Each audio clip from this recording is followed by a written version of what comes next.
ጤና ይስጥልኝ ተመልካቾቻችን እንደምን ውላችሁ አምሽታችኋል። ኢራን በአሜሪካ ጦር ሰፈሮች ጥቃት የመፈጸም ዕቅድ እንዳላት ሲነገር የኢራን ጠቅላይ መሪ አያቶላህ አሊ ካማኒ ፕሬዝዳንት ትራምፕን ወንጀለኛ በማለት ተሳድበዋል። ካማኒ አመጽ ያነሳሱ ወገኖችን እንሰብራለን የሚል ዛቻ ሲያሰሙ የአሜሪካ መንግስት አገኘሁ ያለው የኢራን የጥቃት ዕቅድ መረጃም በአካባቢው አዲስ ውጥረት መፍጠሩ እየተነገረ ነው። ሀገሮች በኢራን ያሉ ኤምባሲዎቻቸውን መዝጋት የቀጠሉ ሲሆን በኢራን የተገደሉ ሰዎች ቁጥር ከ3000 በላይ መድረሱ ታውቋል። በዝርዝር እንመለከተዋለን። አወዛጋቢ በተባለው የኡጋንዳ ምርጫም 40 ዓመት ስልጣን ላይ ያረጁት ፕሬዝዳንት ሙሴቬኒ ማሸነፋቸው ሲነገር የተቃዋሚ መሪ እጩ ከፖሊሶች አምልጦ የት እንዳለ አልታወቀም። ትራምፕ ጋዛ ሰርጥን በጊዜያዊነት ለሚያስተዳድረው ቦርድ አባልነት የተለያዩ ሀገራት መሪዎችን እየጋበዙ ነው። አንዳንዶቹ አልተጠበቁም። ወደ ኋላ እንመለስበታለን። ከዚህ ዓለም በሞት ስለተለየው አርቲስት ነፃነት ወርቅነህም ጥቂት የምንለው አለ። ሌሎችንም አካተናል። በላይ በቀለ ነኝ። አብራችሁን እንድትቆዩ ጋብዛለሁ። እንኳን አደረሳችሁ። አፓርትመንት በኮንዶሚኒየም ዋጋ ሊያውም በመሃል ፒያሳ አራዳ ፓርክ ፊት ለፊት ባለ 1 መኝታ በ3.6 ሚሊዮን ብር ሙሉ ክፍያ፣ ባለ 2 መኝታ በ5.8 ሚሊዮን ብር ሙሉ ክፍያ፣ ባለ 3 መኝታ በ8.4 ሚሊዮን ብር ሙሉ ክፍያ ይዘንሎ ቀርበናል። ልብ ይበሉ፣ ይህ ዋጋ የወጣው 100% ለሚከፍሉ ደንበኞቻችን 30% ዲስካውንት ለተደረጉ ብቻ ነው። 10% ከፍለው የቀረውን በግንባታ ሂደት መሰረት መክፈል ለሚፈልጉ ደንበኞቻችን ደግሞ ባለ 2 መኝታ ከ840 ሺህ ብር ቅድመ ክፍያ ጀምሮ እንዲሁም ባለ 3 መኝታ ከ1.2 ሚሊዮን ብር ቅድመ ክፍያ ጀምሮ ይዘን ቀርበናል። ይህ ዕድል የወጣው ለጥቂት ቤቶች ብቻ ስለሆነ ፈጥነው እታች ባለው ስልክ ይደውሉ። ሜሪት ፕሮፐርቲስ። በፈጣሪ ድጋፍ የአመፀኞች አከርካሪ እንደተሰበረ ሁሉ ከኋላ ሆነው አመፁን ያነሳሱትንም ወገብ መስበር ይገባል አሉ የኢራን ጠቅላይ መሪ አያቶላህ አሊ ካማኒ። የአሜሪካ ፕሬዝዳንት ዶናልድ ትራምፕን ወንጀለኛ በማለት ሰድበዋቸዋል። ካማኒ ዛሬ ለደጋፊዎቻቸው ባሰሙት ንግግር በሺዎች የሚቆጠሩ ሰልፈኞች መገደላቸውን በማረጋገጥ ለዚያም አመፁን አነሳስተዋል ያሏቸውን ወገኖች ተጠያቂ አድርገዋል።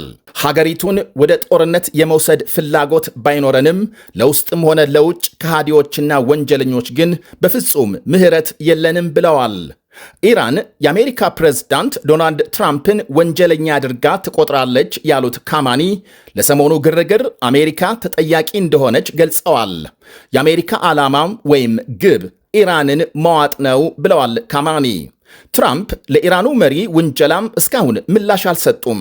የካማኒ የዛሬው ንግግር በአሜሪካና በኢራን መካከል የተፈጠረውን ፍጥጫ በዲፕሎማሲ ለመፍታት የተጀመረውን እንቅስቃሴ የሚያዳክም ነው ይላሉ ታዛቢዎች። በሌላ በኩል ውጥረቱን የሚያባብስ የካማኒ ውንጀላ ትራምፕ የኢራን ባለስልጣናት የታሰሩ ሰልፈኞችን በሞት የመቅጣት ዕቅዳቸውን ሰርዘዋል በሚል ምስጋና ማቅረባቸውን ተከትሎ የተሰማ ነው።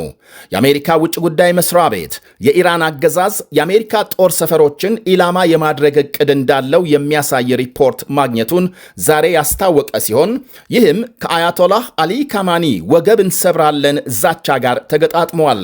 ያም ሆኖ ቴሄራን በአሜሪካ ወታደራዊ ጣቢያዎች ላይ ጥቃት ከፈጸመች ምን እንደሚጠብቃት መሪዎቿም አሳምረው ያውቃሉ ሲል አስጠንቅቋል መስሪያ ቤቱ። እንዲህ ያለ ጨዋታ ከፕሬዝዳንት ትራምፕ ጋር መግጠም ወድቆ ለመሰበር ነው ብሏል። ይህንኑ አዲስ የተፈጠረውን ፍጥጫ ተከትሎ ሀገራት ኤምባሲዎቻቸውን እየዘጉ መሆናቸው ሲሰማ ኒውዚላንድና ስሎቫኪያ ቴሄራን የሚገኘውን ኤምባሲያቸውን በመዝጋት ዲፕሎማቶች ማስወጣታቸውን ገልጸዋል። የኒውዚላንድ ውጭ ጉዳይ ሚኒስቴር ባወጣው መግለጫም የቴሄራን ኤምባሲን ወደ ቱርክ አንካራ ማዘዋወሩን፣ የስሎቫኪያ መንግስትም በኢራን እየተባባሰ የመጣው ወታደራዊ ፍጥጫም ኤምባሲውን ለመዝጋት እንዳስገደደው አመልክቷል። በኢራን ያሉ ዜጎቻቸው ለቀው እንዲወጡ አለዚያም ራሳቸውን እንዲጠብቁ መክረዋል። በኢራን ለ3 ሳምንታት በዘለቀው ህዝባዊ ተቃውሞ ሰልፍ የተገደሉ ሰዎች ቁጥር ከ3000 ማለፉ ሲነገር የኢራን የመጨረሻው ንጉሥ ልጅ ሬዛ ፓላቪ ዓለም አቀፉ ማህበረሰብ የቴሄራን አገዛዝን ለመጣል ህዝብ የሚያደርገውን ትንቅንቅ እንዲደግፍ ጥሪ አቅርበዋል። ፕሬዝዳንት ትራምፕ ለጋዛ የሰላም ተቆጣጣሪ ቦርድ አባልነት የተለያዩ ሀገራት መሪዎችን እየጋበዙ ናቸው። እስካሁን የግብፅ ፕሬዝዳንት አብዱልፈታህ አልሲሲ፣ የቱርክ ራሲብ ጣይብ ኤርዶዋን፣ የካናዳ ጠቅላይ ሚኒስትር ማርክ ካርኒ እንዲሁም ደግሞ የአርጀንቲና ፕሬዝዳንት ዣቪየር ማይሊ የተጋበዙ ሲሆን የብሪታንያ የቀድሞ ጠቅላይ ሚኒስትር ቶኒ ብሌር እና የአሜሪካ ውጭ ጉዳይ ሚኒስትር ማርኮ ሩቢዮ በዋና ስራ አስፈጻሚነት እንዲሰሩ ተመድበዋል። ራሳቸው ትራምፕ ደግሞ ቦርዱን በበላይነት ይመራሉ። ጋዛን በጊዜያዊነት የሚያስተዳድር ነው ቦርዱ፣ በቅርቡ በተደረሰው ስምምነት መሰረት ማለት ነው። ግብፅ የቀረበላትን ግብዣም እየተመለከተች መሆኗን ማምሻውን በውጭ ጉዳይ ሚኒስትሯ በኩል ስታስታውቅ፣ ቶኒ ብሌር በክብር ግብዣውን እንደተቀበሉ ቀደም ሲል ገልጸዋል። በኡጋንዳ ምርጫም 40 ዓመት ስልጣን ላይ የቆዩት ፕሬዝዳንት ዮዌሪ ሙሴቬኒ ማሸነፋቸው ተነገረ።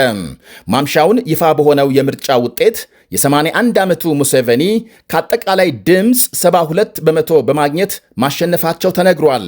25 በመቶ ድምፅ ማግኘቱ የተነገረው የተቃዋሚ መሪ ቦቢ ዋይን ውጤቱን የሐሰት ነው በማለት ውድቅ አድርጓል። የዛሬ 40 ዓመት የአማጺ ቡድን መሪ በመሆን በኃይል ወደ ስልጣን የወጡት ሙሴቬኒ ከዚያም እስከ ዛሬ 7 ምርጫዎች አሸንፈዋል። ባለፈው ሐሙስ በተካሄደውና ዛሬ ውጤቱ ይፋ በሆነው ምርጫ ሂደት በመላው ሀገሪቱ በተፈጠረ ብጥብጥ 21 ሰዎች መገደላቸውን ተቃዋሚዎች ይናገራሉ። ከማክሰኞ ጀምሮ ኢንተርኔት በመዘጋቱም ስለደረሰው ጉዳት አጠቃላይ መረጃ ለማግኘት አዳጋች እንደሆነባቸው አክለዋል። የቀድሞው ታዋቂ ዘፋኝና ከዚያም የፓርላማ አባል የ43 ዓመቱ ቦቢ ዋይን ትላንት ሌሊቱን ካምፓላ ከሚገኝ መኖሪያ ቤቱ በፖሊሶች ታፍኖ መወሰዱን ፓርቲው ይፋ ቢያደርግም ዋይን ዛሬ ጠዋት ባሰራጨው ጽሑፍ ፖሊስ መኖሪያ ቤቱን ሰብሮ ለመግባት ሙከራ ባደረገበት ወቅት ማምለጥ መቻሉንና አሁን ተደብቆ እንደሚገኝ ገልጧል። ፖሊስ ከምርጫ ውጤቱ ጋር ግርግር እንዳይነሳ በዋና ከተማ ካምፓላና በተለያዩ የሀገሪቱ ክልሎች ከፍተኛ ጥበቃ እያደረገ መሆኑ ይሰማል። ከ50 ሚሊዮን በላይ ከሚሆነው የኡጋንዳ ሕዝብ አብዛኛው በሙሴቬኒ የስልጣን ዘመን የተወለደ ስለመሆኑ መረጃዎች ያሳያሉ። ግብርናም የሀገሪቱ የጀርባ አጥንት ሲሆን በ2022 የተመዘገበው ከ7 በመቶ በላይ የዋጋ ግሽበት ከዓመት በኋላም ወደ 5 በመቶ ዝቅ ያለበት ይጠቀሳል። በ2023 4.9 በመቶ የነበረው ዓመታዊ የምርት እድገት ዘንድሮ ወደ 7.6 በመቶ እንደሚያድግ ይጠበቃል። ሙስናም አሁንም የሀገሪቱ ሰፊ ችግር እንደሆነ መቀጠሉ ይነገራል። ተቃዋሚ እጩ ቦቢ ዋይንም ስር የሰደደውን ሙስና ለመዋጋት የሚያስችል አዲስ ማሻሻያ ለማድረግ ቃል መግባቱ ተመልክቷል። ቢያሸንፍ ኖሮ በምርጫው አርቲስት ነፃነት ወርቅነህ በተለይም በአስቂኝ ፊልምና ቲያትር ዘርፍ በግንባር ቀደምትነት ከሚጠቀሱ ተዋንያን አንዱ ነበር። ጥርስ አያስከድኑም ከሚባሉ ጨዋታ አዋቂ የቴሌቪዥን መሰናዶ አቅራቢዎች መካከልም ይጠቀሳል። ኤፍቢአይ፣ ባለቀለም ህልሞችና ያንቺው ሌባን ጨምሮ በሌሎችም አስቂኝ ፊልሞች እንዲሁም እንደ ፍሬሽማን ባሉ አዝናኝ ተውኔቶች የሚታወቀው ነፃነት ባደረበት ህመም ከዚህ ዓለም በሞት ተለይቷል። ነፃነት ተወዳጅ የሆነውና በኢቢኤስ ቴሌቪዥን የሚተላለፈው የቤተሰብ ጨዋታም አዘጋጅና አቅራቢም ነበር። ተወዳዳሪዎችን በሚጠይቀው አስቂኝ ጥያቄ እንዲሁም ጣል በሚያደርጋቸው አዝናኝ የስላቅ አስተያየቶችም እናስታውሰዋለን። ነፃነት በቴሌቪዥን ማስታወቂያዎችም ዝነኛ ነበር። የባህልና ስፖርት ሚኒስትር ደኤታም የቲያትር ባለሙያው ተባባሪ ፕሮፌሰር ነቢዩ ባዬ ነፃነትን የሚያውቁት ከ1990ዎቹ አንስቶ ነው። ያኔ 20 ዓመት ቢሆነው ነው። የ1980ዎቹ መጨረሻና 90ዎቹ አዲስ አበባ ውስጥ የአማተር እንቅስቃሴ በጣም የተስፋፋበት እንደነበር ያስታውሳሉ። ቄራ አካባቢ ሳምሶን ታደሰ ቤቢና ሰለሞን ቦጋለ፣ መርካቶ አካባቢ ቴዎድሮስ ካሳሁን ቴዲ አፍሮና አብነት አጎናፍር በኪነ ጥበብ እንቅስቃሴ ይታወቃሉ። ወደ ሀገር ፍቅርና ገዳም ስፍራ አካባቢ ስማቸው ከሚጠራው መካከል ደግሞ ነቢዩና ነፃነት ይገኙበታል። በዘመኑ በጣም በርካታ ወጣቶች ወደ ቲያትር ይገቡ ነበር። የኪነ ጥበብ ክበባትም ብዙ ነበሩ። በትወናም በጽሑፍና በዝግጅት ስመጥር ባለሙያዎች መነሻቸውም ይሄው ነው ይላሉ። ከነዚያ ወጣቶች ውስጥ በጣም ፈጣን በተለይም ለኮሜዲ ስራዎች እጅግ ከፍ ያለ ተሰጥኦ ያለው ነፃነት እንደነበር ያስታውሳሉ።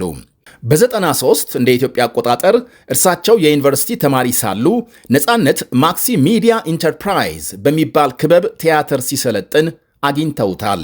የያኔው የዩኒቨርሲቲ ተማሪ ነቢዩ አሰልጣኝ ሆነው ነበር የተጓዙት። የበለጠ ሙያውን እያዳበረ ብዙ እየታተረ ነበር ያገኘሁት ይላሉ። ከዚያም በኋላም በስራም አልፎ አልፎ ይገናኛሉ። ነፃነትን የሚገልጹት ፈጣን አእምሮ ያለው በሚል ነው። ባለትዳርና የሶስት ልጆች አባት የሆነው የነፃነት ወርቅነህ የቀብር ስነ ስርዓት ቤተሰቦቹ፣ የሙያ ባልደረቦቹና አድናቂዎቹ በሚገኙበት እሁድ ማለትም ነገ በቅድስት ሥላሴ ካቴድራል እንደሚፈጸም ተነግሯል። እንኳን አደረሳችሁ። አፓርትመንት በኮንዶሚኒየም ዋጋ ሊያውም በመሃል ፒያሳ አራዳ ፓርክ ፊት ለፊት ባለ 1 መኝታ በ3.6 ሚሊዮን ብር ሙሉ ክፍያ፣ ባለ 2 መኝታ በ5.8 ሚሊዮን ብር ሙሉ ክፍያ፣ ባለ 3 መኝታ በ8.4 ሚሊዮን ብር ሙሉ ክፍያ ይዘንሎ ቀርበናል። ልብ ይበሉ፣ ይህ ዋጋ የወጣው 100% ለሚከፍሉ ደንበኞቻችን 30% ዲስካውንት ለተደረጉ ብቻ ነው። 10% ከፍለው የቀረውን በግንባታ ሂደት መሰረት መክፈል ለሚፈልጉ ደንበኞቻችን ደግሞ ባለ 2 መኝታ ከ840 ሺህ ብር ቅድመ ክፍያ ጀምሮ እንዲሁም ባለ 3 መኝታ ከ1.2 ሚሊዮን ብር ቅድመ ክፍያ ጀምሮ ይዘን ቀርበናል። ይህ ዕድል የወጣው ለጥቂት ቤቶች ብቻ ስለሆነ ፈጥነው እታች ባለው ስልክ ይደውሉ።